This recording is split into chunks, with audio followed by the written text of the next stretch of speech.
Teman-teman, dimanapun berada, para subscriber YouTube channel saya, Andri Psikosomatik, hari ini kita mau membahas lagi pertanyaan yang sangat spesifik ya, terkait dengan adanya keadaan impulsivitas dan intrusive thoughts. Nah, ini yang menarik ya, kalau kita bicarakan seperti ini, karena usia perempuan 30 tahun, keluhan yang paling mengganggu adalah panic attack dan intrusive thoughts.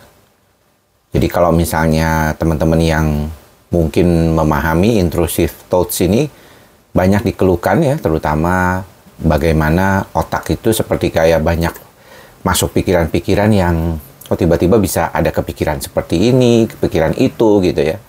Dan dasar gejala ini sebenarnya adalah gangguan cemas menyeluruh ya biasanya.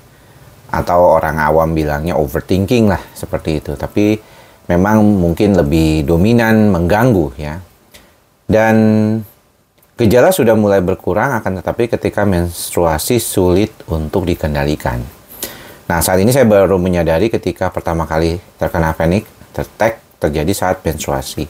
Saya sudah diberikan obat oleh dokter jiwa, spesialis psikiatri, escitalopram 20 mg dan clobazam 2 kali 5 mg. Terapi pendamping CBT, pernapasan, meditasi, tapi jarang dilakukan. Exercise minimal 5.000 langkah per hari, bagus banget nih. Pola makan sehat, jus, buah, sayur setiap hari. Yang jadi pertanyaan adalah bagaimana cara membedakan gangguan cemas dengan PMDD. Apakah saya rasakan ini ada keterkaitannya dengan PMDD? Kemudian juga dokter jiwa menyarankan untuk menambah aripiprazol, tapi belum yakin untuk menebus obatnya.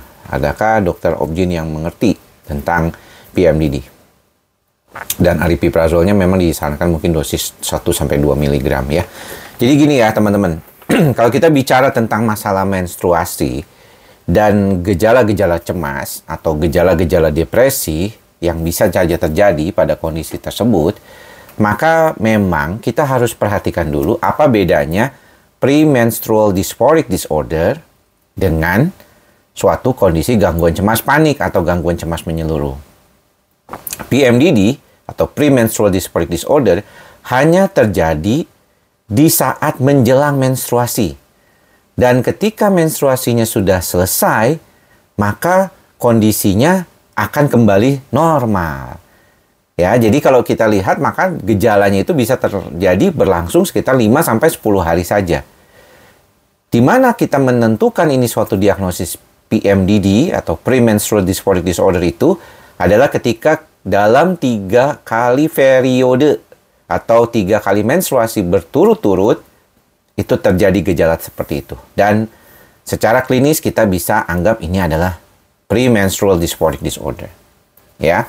Sedangkan kalau panik atau gejala-gejala panic disorder dan gangguan cemas menyeluruh itu terjadi sepanjang kondisi pasien tersebut sebelum dia diperbaiki. Jadi bisa saja dia mengalami gejala itu 1 bulan lebih dari 3-4 kali. Nah, memang kalau kita bicarakan banyak dikaitkan dengan kondisi menstruasi. Mengapa menstruasi ini bisa memicu kecemasan yang lebih dominan atau gejala-gejala depresi yang lebih dominan? Ini dikarenakan karena estrogen dan serotonin saling berkaitan.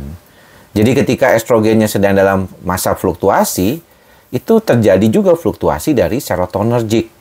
Kecenderungannya lebih rendah. Nah, makanya kenapa penggunaan golongan SSRI atau serotonin ataupun juga SNRI bisa diberikan pada pasien-pasien seperti ini. Ya, serotonin ini membantu dia untuk menstabilkan. Bahkan kalau saya punya beberapa kasus, waktu itu kita tahu bahwa sebelum 2013, PMDD ini belum masuk kriteria diagnosis. Jadi dia masih dalam kategori percobaan diagnosis lah istilahnya. Dulu kita kenalnya premenstrual syndrome gitu ya. Nah, sekarang kita tahu PMDD atau premenstrual dysphoric disorder sejak 2013 ini dimasukkan ke dalam kategori gangguan kejiwaan. Nah, ini yang menjadi penting ya buat teman-teman semua perhatikan adalah bahwa situasi-situasi seperti ini juga kadang-kadang perlu dipahami karena ada beberapa pasien yang memang perempuan ya khususnya nih menstruasinya jadi lebih terpengaruh ya dan makin tambah nggak nyaman ke kondisi dia karena memang problem cemas itu jadi makin tambah. Depresinya ada, kadang-kadang cranky, impulsivitas ya. Jadi lebih gampang marah, gampang emosi ya. Ngomongnya juga jadi nggak enak, ketus seperti itu ya. Makanya dulu sih banyak orang bilang, oh itu kayaknya mungkin fluktuasi hormonal saja dok. Ya, tapi kalau PMDD ini memang karena dianggap dysphoric ya. Jadi suasana yang tidak menyenangkan. Suasana tidak menyenangkan itu kan tidak selalu depresi. Tapi bisa saja dia mengalami rasa marah, kesel, impulsivitas, ya, anxiety, depression, itu semua satu paket gitu ya. Dalam konteks dysphoric disorder atau gangguan suasana perasaan yang tidak nyaman lah istilahnya. Jadi ingat, menstruasi memang bisa saja terjadi pada banyak perempuan dan menyebabkan kondisinya itu berkaitan dengan fluktuasi cemas ya yang dipengaruhi oleh fluktuasi hormonal. Tapi untuk diagnosis PMDD itu sedikit berbeda dengan diagnosis gangguan cemas termasuk panik maupun gangguan cemas menyeluruh ya. Dan pengobatannya kalau untuk PMDD bisa between period ya, bisa between period. Jadi tidak selalu harus minum obat ya.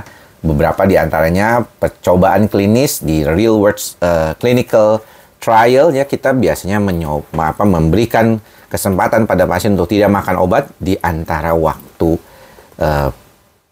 tidak lagi menstruasi. Jadi dia hanya minum obat 10 hari menjelang menstruasi atau 5 hari menjelang menstruasi paling minimal. Kemudian setelah menstruasi hari pertama atau hari kedua dia bisa lepas obatnya. Dan ini banyak terjadi dan tidak perlu khawatir, ada obatnya. Cuman ya mesti makan obat, begitu ya. Kenapa demikian? Karena walaupun mungkin ada cognitive behavior therapy, ada mindfulness, meditation based therapy, tapi masalah hormonal ini memang ya bawaan ya, genetik bawaan dari si orang tersebut. Dan tidak perlu melakukan hormone replacement therapy ya, tidak disarankan, tidak ada di dalam guidelines. Jadi saya sih lebih prefer memakai obat SSRI. Apapun ya, bisa, yang penting cocok buat diri pasien ya. Bisa escitalopram, bisa sertraline. Kemudian pengalaman saya lebih banyak dengan sertraline misalnya. Kemudian bisa juga dengan fluoxetine. Semuanya ditanggung BPJS ya kalau nggak salah ya.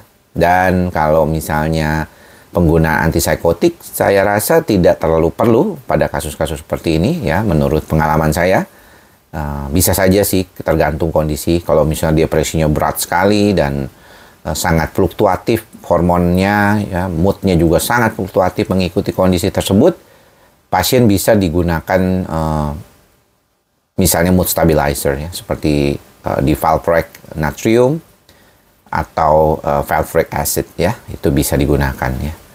Karena itu jauh lebih punya manfaat ya dibandingkan mungkin dengan antipsikotik pada kondisi seperti ini.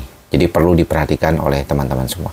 Mudah-mudahan ada yang mendengarkan ini, teman-teman yang memang memiliki masalah, terutama pastinya perempuan, karena yang menstruasi cuma perempuan.